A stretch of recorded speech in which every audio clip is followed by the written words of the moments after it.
Yo, what's up mga pare ko? Masyadong magulo ang SMB kung sino talaga yung import na gagamitin nila ngayong conference. Nangangati na nga ang mga kamay nito na kumuha talaga ng former NBA o isang strategy nga lang daw ito para hintayin ang pagbabalik ni Benny Boatwright. Quincy Miller bibitawan na rin nila ngayon. Si Kit Jimenez naman, kung nagtatanong kayo mga pare ko kung saan posible talagang bumagsak ito, ito yung matunog na team na pwedeng ang bagsakan ni Kit Jimenez ngayon, yung Phoenix Fuel at Terra Firma at itong sister company ng SMB na Gene Kings. Yan yung nilabas ngayon ng PBA Trade GM.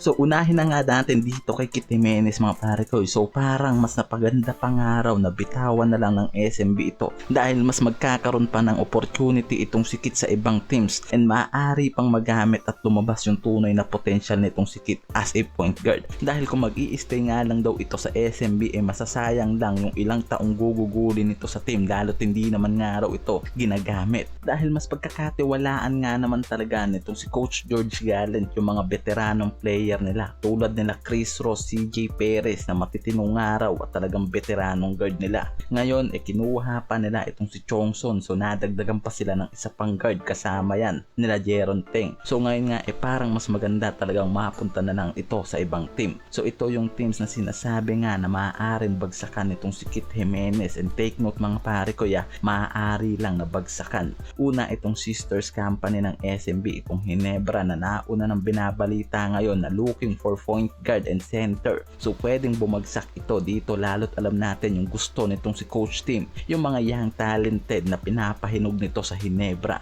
Isa pa itong Phoenix Fuel at Terra Firma mga pare ko, yung nauugnay nga sa pangalan nitong si Kit ngayon na pawang naghahanap din ng mahusay na point guard. Though itong Phoenix Fuel subsub na nga raw ngayon sa mga guards malaking tulong pa rin daw yung maaaring mabigay nitong si Kit sa roster nila. At yung mentality naman talaga nitong ni Kit talagang magagamit din ng ibang team. Itong Terra Firma, kung dito nga raw bumagsak itong si Kit Jimenez mukhang mas mabibigyan pa nga raw ito ng mas magandang playing time and posible at mas magiging popular yung pangalan niya dito, lalo wala gaanong mga star player ito. So mas magandang dito nga raw bumagsak itong si Kit at mailabas niya dito yung full potential niya. And kung gusto niya nga bumalik sa SMC teams, di ba? Kaya naman kailangan niya dito na magpursige para makabalik sa SMC team, lalo't alam natin na isang farm team lang ito. Dito naman tayo sa San Miguel Beermen mga pare ko, nabigo sila na makuha itong main target nila na import na si Troy Baxter Jr. mga pare ko dahil nga sa playing clearance na hindi nga raw na-aprobahan ng last league na pinaglalaroan itong si Baxter. So wala silang choice kundi gamitin sa kampanya nila itong si Quincy Miller na nauna nang sinabi na wala talaga sa choice nila na makuha ang import na to.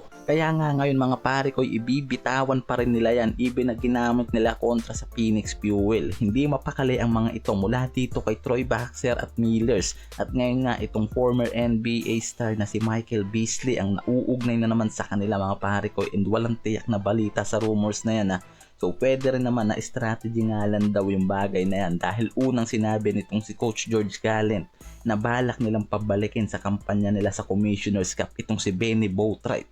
So pwedeng inaantay lang nila yung conditioning nitong si Benny Boatwright after nga ng mga import na yan na kinukuha nila. So maaaring ito lang talaga yung inaantay nila na pagbabalik ni Benny Boatwright na maaaring gamitin talaga nitong si Coach George Gallant sa kampanya nila ngayong Commissioner's Cup. Kaya wala pa ring makuwang permanent import nga itong San Miguel Beermen dahil sa strategy na gagawin nila ngayon dito para kay Benny Boatwright.